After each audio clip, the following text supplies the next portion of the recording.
Don't stop.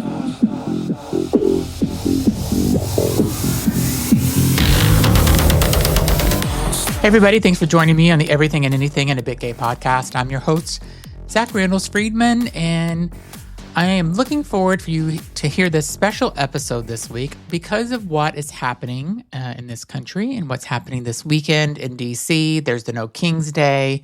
Also, there's Trans Day of Visibility coming up on Tuesday, March 31st.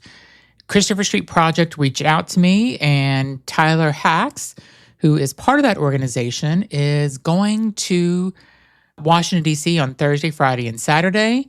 And they're meeting with different people in Congress and just bringing up the visibility. And I talk about this a little bit in my podcast interview with Tyler that you're getting ready to hear.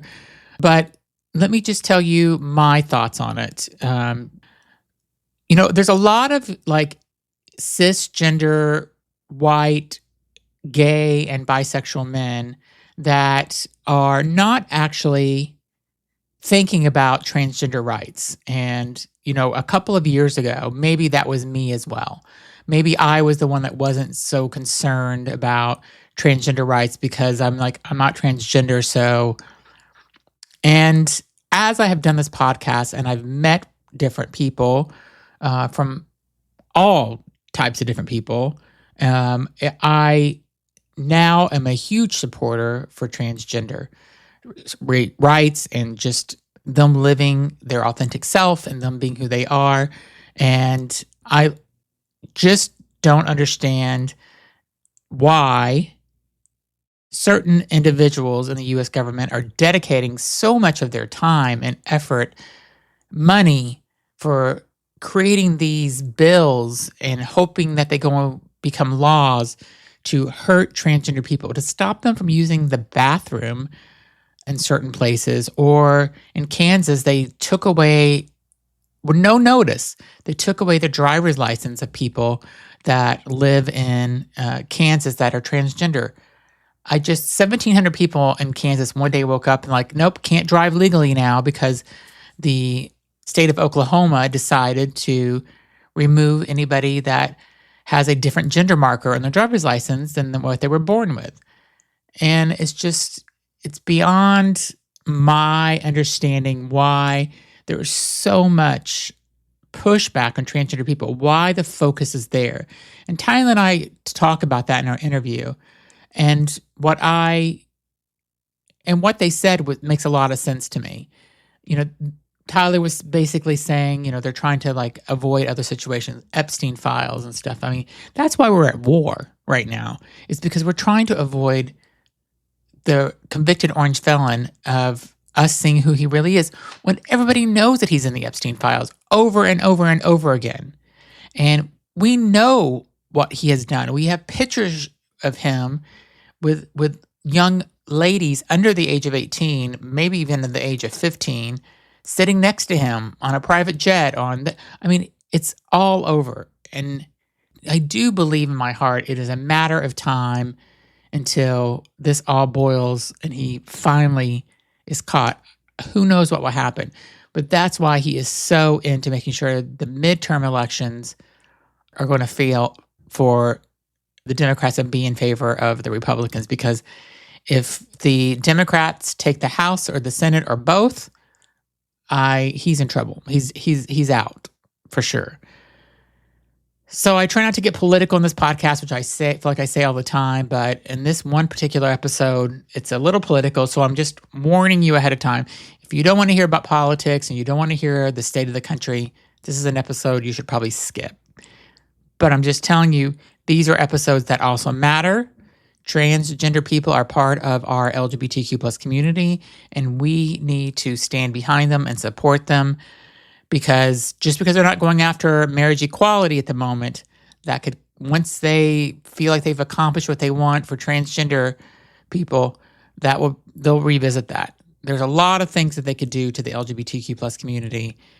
And unfortunately, they're focusing on transgender rights at the moment, and that could quickly turn around to affect something that they focus on affecting the entire LGBTQ plus community. So that's where I'm at. Tyler was a really great person to meet today. I am glad I got to meet them and hear about the Christopher Street Project, hear what's happening this weekend in DC. There's the No Kings Day. They are the Christopher Street Project, and people from Hawaii are flying in for this. People from all over the country are flying in to be part of this and to make sure their voices are heard. So thank you for listening. I appreciate it. Thank you for letting me vent a little bit. But just know I stand with the transgender community, and I hope you do as well. And if you do, visit the Christopher Street Project, visit other websites, and show your support. So thanks for listening. Hi, everybody. Thanks for joining me on the Everything and Anything in a Bit Gay podcast. I have a great guest today who has a great cause that they are working on, and I am so excited to talk about a couple of things. The Christopher Street Project, Trans Day of Visibility, Trans Bill of Rights, so much stuff that we're going to talk about. And this is so important in our LGBTQ plus community today, because as you know, if you listen to my Listen Up Girl news, there is story after story about all this anti-trans stuff, and it's sickening that we're living in a day and age where this is happening, and people like Tyler are trying to help make things better. So welcome to my show, Tyler Hack. Thank you for having me, Zach. So as I was just kind of saying in your intro, so I do another podcast called Listen Up Girl, where I do LGBTQ plus news, like 10 minutes or less a day. And I have to say, like, I do usually 8 to 10 stories, and usually half of them are about what's happening in the world, not just the United States, about people really kind of pushing back against the transgender community. And it's so hard to read these stories sometimes because I just don't understand why they put this much effort into it when transgender people are less than 1% of the whole population. Like, it just baffles me that we're in a war, and I hate getting political in this, and I try not to get political in this podcast, but it's really hard nowadays. And I just don't understand it. Like, we don't have TSA agents currently that are not getting paid for 40 days almost, but yet we're worried about which bathroom somebody's using. I mean, it's ridiculous. So I appreciate you coming on and kind of talking about this. So you're going to DC Thursday, Friday, and Saturday. So tell me about what the Trans Day of Visibility and what's going to happen in DC this Thursday, Friday, and Saturday. Yeah. So this Thursday through Saturday, Christopher Street Project Education Fund, which is our 501c3 public education entity, is hosting a Trans Day of Visibility convening with tons of partners, everyone from Human Rights Campaign to Marsha P. Johnson Institute to Planned Parenthood. There's some amazing folks who are collaborating with us on this. And on Thursday, we are gathering for an education forum. We are going to hear from elected officials like Congresswoman Sarah McBride, Congresswoman Pramila Jayapal, Congresswoman Sarah Jacobs, Congresswoman Adelita Grijalva, Senator Ed Markey. We are going to hear from an incredible panel of trans elected officials, a panel of legal scholars who have been fighting these cases all the way up to the Supreme Court. We have a panel on messaging experts who talk about how we talk about trans issues. And we have a number of workshops particularly focused on the intersections of trans issues and other issues. So we have one on identities and passports. We have one on the 988 Youth Access Act. As you know, the Trump administration cut funding for that Press 3 option for the 988 Lifeline. Yeah. We have one on healthcare. We have one on veterans and active duty service members. We always say there's no one trans issue. It intersects with everything else. And these workshops will really prove that and give people the tools to talk about their stories and why they care about these issues, which is extra important for the next day, which is when we are going to Capitol Hill to meet with members of Congress and tell them our stories, talk to them about a few key pieces of legislation that would defend the trans community from harm, and just make sure that they know that they represent trans people. Part of their job in DC as a representative of the people is to represent the trans community. And it's really beautiful to see people come all the way from Hawaii. Wow. Who are coming and are going to be able to meet with our elected officials and talk to them about their stories. And then the following day, we have our rally. It's our second year in a row, our second year as an organization, and our second year hosting this rally on the National Mall. Mm-hmm. It's No King's Day, so folks are going to gather at 11 a.m. on the National Mall, hear from some amazing trans speakers, hear some great performances, and then folks are going to go over to the No Kings rally. We're partnering closely with them. So it's a seamless day of making your voice heard. Overall, it really spans a wide range of folks. I hope it'll be really fruitful for people to come and hear the people who are fighting for them every day. Mm-hmm. And I'm just grateful to all of the folks who are coming from all over the country for it. Do you have somebody coming from Kansas? I believe we have several. And the reason why, because I know about the, I did a news about the driver's license and how they were, I don't know why that shocked me so much that they would just revoke driver's license in the state of Kansas. 1,700 people all of a sudden one day woke up and had no driver's license. I just don't understand what they thought they were going to accomplish with that. It makes zero sense to me. Yeah, and it was extra egregious because they didn't give people a buffer to actually go. You could have given people a few weeks. I mean, not that that would make it any better, but it really just shows that the cruelty is the point. This is their playbook, and they want to inconvenience people and make it as hard as possible for them to access basic government services and actually just exist and drive to work.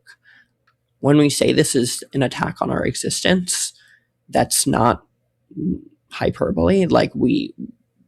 This is literally what they are doing. They're trying to stop people from getting to work. When you're meeting with the congressmen, is it the Congress people that you're meeting with? Congress people, Congress members. Yeah, Congress members. When you meet with the Congress members, is it going to be all Democrats and independents, I'm assuming, or will there be any Republicans there? We're meeting with a few Republican offices, actually. Oh. I think we're meeting with 2, maybe 3. Those are folks who are either in very tough districts or are there's one case where it's in a state where Democrats might redistrict and he might be put in a really tough seat. So there's some incentive to engage with us beyond that. But I think generally when constituents are in town, people understand the need to hear from them because people know dozens or hundreds of people within their community. Yeah. And I mean, something like that and a personal experience like that can flip elections. So there definitely is a lot of incentive for these folks to meet with us who are not going to agree with us on just about anything. And we'll be right back. Okay, now back to the show. Let me ask you a question on a personal note. Do you feel like, I'll tell you how I feel, and you can tell me if you agree and if you don't. I feel like whenever we, had Obama in office, the LGBTQ plus community was moving so far ahead. We had same-sex marriage approved under Obama. We had all this stuff. Biden came in, similar feeling. I felt like, all right, we had 4 years of the convicted orange felon that was there, and then we got Biden back, and I thought, okay, well, we'll recover from what happened during his 4 years. And now he's back, and I feel like we got ahead 10 steps, and now I feel like we've been as a community, we've been pushed back 20. What is your feeling on that? Where do you think we are? I mean, this is the most coordinated attack on trans Americans that there has ever been, full stop. I mean, Mhm. it's not like, George Bush was strongly pro trans, but they just like weren't focused on this issue. Trump 1.0 wasn't even really focused on this issue. Yeah. And I think the ongoing harm that is going to exist for many years to come is some of these medical institutions are shutting down their Mhm. trans youth gender affirming care programs, Yep. and those are not programs that you can just flip a switch and turn back on. I mean, some of them are planning for different things, but these are effects that will outlast the Trump administration. And I will say, I think I I give Democratic presidents a lot of credit. I think Joe Biden especially was a really strong advocate for trans Americans, but we need to be protected legislatively. Like, Yeah. we need to pass these bills so that no Republican president or any president can come in and say, I want to attack trans people, and I'm going to do it because there's no piece of legislation stopping me from doing that. I mean, I wish we did that in like 2009, 2010 when we had a Yeah. supermajority in the Senate. And I know that like people have made missteps. Like in December 2024, when Joe Biden was about to leave office, the National Defense Authorization Act that he signed, which is basically the bill to fund the military every year, included a provision that ended TRICARE coverage for active duty service members and their families for gender affirming care for kids. And these are trans kids of people who are around the world serving our country who now like can't get their care, and he signed that bill. So there's no one person who's our savior, but what we're seeing right now is especially coordinated. And I think, like you said at the start, like the focus is immense. It's not like they were pro trans in 2017 to 2020, but this wasn't their issue. But why do you think that they're focused on this so much? I just can't wrap my head around it. Like, if they wanted to go against, same-sex marriage, that maybe I can understand a little bit because it's, gay people are what, 10% of, or LGBTQ plus people that can get married now are 10% of the population. So that's a significant amount. So, and I could see from their religious thinking and all that other stuff, maybe I could see them attacking that. Attacking trans people and putting this much effort into it, I just can't comprehend what it is. Like, when there's so many other things in the world to focus on, and that so many other issues that are so much larger than somebody using a bathroom or taking away gender affirming care from people, especially youth, because now you're putting these youth at risk of potentially committing suicide because they're not able to receive the right care. I mean, I know I'm speaking to the choir, but I just don't understand it. It just baffles me. And when me and my husband or me and my friends talk about it, we just like, I try to like put myself in their shoes to try to like think what could it be? Like, what's the threat? Is there a threat there? Like, what is it? What do you I think? I mean, I think the problem with that is you would probably be thinking logically, and that's not really the way these folks think. Yeah. I mean, I think fundamentally it's about shifting focus and shifting Yeah. focus away from the fact that everything is more expensive than it was a year and a half ago, that Trump is all over the Epstein files. I mean, Yeah, that these he are was things that fucking are broadly children, unpopular. raping children. Yeah, like, he wants to Right. avoid that. Yeah. And these are things that they don't want to talk about. So they want to introduce and manufacture another issue. I mean, they like want to talk about this so they don't need to talk about other things. And they want to like make people who otherwise like might not even know a trans person really care about this and be afraid of like men on football fields with their like 5-year-old daughters, like, and I think it goes back to blame, and people can blame trans folks for all of the problems going on in society if they're looking for someone to scapegoat, but that's just not the reality of where the blame lies. And I credit folks like Congresswoman Pramila Jayapal, Congresswoman Alexandria Ocasio-Cortez, AOC, who like recognize trans kids aren't making your rent go up. Trans kids aren't making your gas more expensive. Trans kids aren't putting Trump all over the Epstein files. I mean, it is broadly like the billionaires.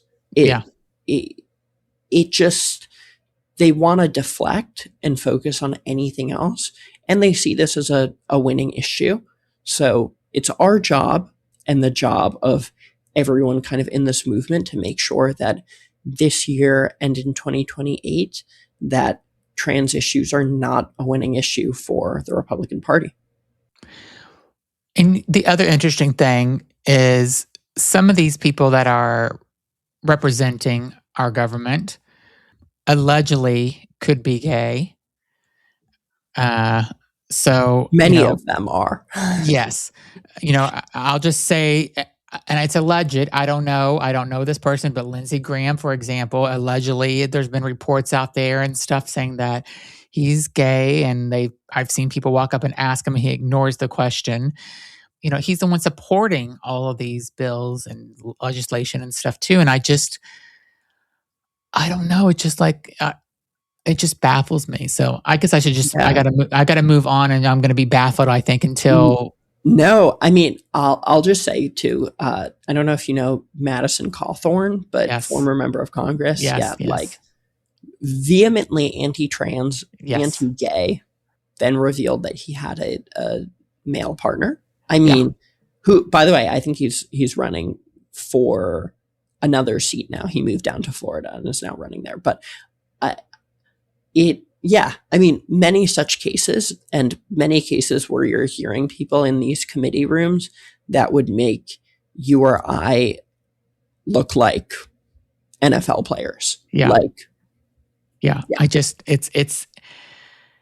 It's just so baffling to me, this whole thing. I feel like we're living in a bizarro world. Like everything is opposite of what it should be. And like, it's just, and I feel like that they really, it's like, I don't know if they like live in a bubble and they don't realize that everybody sees who they really are and things, or what, or they're just ignoring it. But they just continue to push. So, and we'll be right back. Okay. And now back to the show. I want to talk about the Christopher Street Project, though. Tell me about what this organization does, or tell my listeners, I know what it does, but tell my listeners about the Christopher Street Project. Yeah, so we build political power for the trans community. We saw in 2020 that Republicans spend over $200 million attacking trans kids, putting their faces on TV, and that there's this whole saga around Kamala's for they, them, Trump is for you. The Democratic Party really had no response to that, at least publicly. And we knew after that, we knew the attacks that were to come. We knew the Project 2025 playbook. Mm-hmm. And we knew that we needed more of a response. So that's essentially what we have built over the last year and 2 months, is an entity to amass political power for the trans community, stand by our elected officials who stand by us, elect some proudly pro-trans leaders, and educate people who need a push. We know that our party needs to be pushed to do what I think fundamentally it is the right thing in many cases. And we have some amazing leaders who are willing to lead with moral clarity. So it's our job as an advocacy organization to prop up those voices, bring them to the forefront, and make sure that the people leading the Democratic Party and then hopefully the country more broadly, are pro-trans and are dedicated to protecting trans people from harm, not just right now, but codifying protections so that this can never happen again. Do you know Bree Fram? Yes, I do. I'm going to have the opportunity to interview her. I'm so excited. She's coming on the podcast. Awesome. I can't wait. Awesome. So I want to know what your thoughts are on you're in New York City, right? Yeah. New mayor, what's your thoughts? Yeah. I mean, I am very excited. I think he ran a strongly pro-trans campaign. I've known now Mayor Mamdani for 4 years or so, back to his first term in the state assembly. And I first met him and his wife just like at a door knocking shift for a state senator in Queens. And we were just like all gathering, and they were giving me, who at that time hadn't knocked that many doors, like tips on how to like get into these big apartment complexes and everything. Like, and I'll never forget that experience, because I think fundamentally that's who he is, and that's who he and Rama are. I think he has a really tough task right now. NYU Langone, Mount Sinai, and more have stopped their youth gender affirming care programs. And he and the campaign pledged $65 million for gender affirming care. Yeah. They are now facing down a massive budget deficit. And it's going to be really difficult to be able to fulfill those promises and be able to have a balanced budget, which New York City is legally required to do. I am really excited about the appointment of Taylor Brown to lead the mayor's office of LGBTQIA plus affairs, who is an incredible leader, and I'm really excited to see the direction she takes. So I'm excited, I'm optimistic, and it's a hard job in many respects. And I love it, the fact, so I interviewed, I don't know if you know who Bernie Wagenblast is.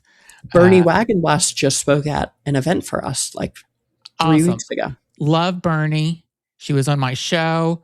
Such a great person. I feel like I'm her friend now because I loved her so much. And I love it that the mayor brought her on to do the introduction for him whenever he was inaugurated. Like that said so much to me about he wasn't just full of these empty promises. Like he's standing behind who he is. I don't know, for some reason that just resonated with me whenever I seen that happen. So I was so proud of her that she got to do that. So me too. Well, I wish you luck. I think I'm so glad that we have people like you in our community that is going out and standing up. You know, I think a lot of times, you know, I'll just say it that I think sometimes there are gay men that feel like they're separate from trans people, and I'm trying to bridge that gap. I don't know what your thoughts are on that, but you know, I want to bridge that gap. Doing this podcast for the past 2+ years has really, I've had lots of transgender people on my show, has really like opened my eyes about some of the issues just in our own community, you know, about how, you know, I've had a trans woman that was on and saying, yeah, when I go to a gay bar, like nobody wants to interact with me because gay men are sometimes mean or just bitchy to transgender people. And I'm trying to make that surface that so people will maybe think twice before and maybe just be a little more kind and open-minded when they're meeting people in their own community, because they're, you know, we're all one community, you know, and that's really what I hope, you know, an episode like this will do for people and help them understand, like, being kind is just so much easier than being a bitchy queen, you know? Yeah. So. Absolutely. And it doesn't stop at trans people. I mean, they are like attacking everyone right now, but the playbook is this white, cisgender, heterosexual, fascist playbook that like anyone who doesn't conform to those norms and so many others will be at risk. So I'm really, some of our top supporters, people who stand with us every day, go to the Hill with us, are cisgender, gay, gay, bisexual, and more Yeah. individuals. Love that. And those folks are really showing what it looks like to stand by Yeah. our trans siblings. It is all one community, and we need everyone standing shoulder to shoulder. It's a lot harder to knock us all down than to just pick us off one by one. Yeah. Awesome. Well, I am totally behind you, supporting you 100%. So if you ever want to come back on this podcast and talk or raise awareness about something, you have an open invitation anytime you want to come back, because I completely support it. So everybody should go and check out, what's your website for the Christopher Street Project? Yeah, ChristopherStreetProject.org. .org. Great. I will put that in the description of this video or podcast, however you're listening to it. And I wish you luck, and I know you're going to have an amazing 3 days in DC, and an amazing No King's Day also following that. So I know it's a lot of work, but try to enjoy being around all that good community during those times too. So thank you, Zach, and thank you for having me. Thanks everybody for listening. Be sure to check out the Christopher Street Project, and find out how you can help and volunteer and just spread the word about this, because again, we're all one community. Thanks so much for being on, Tyler.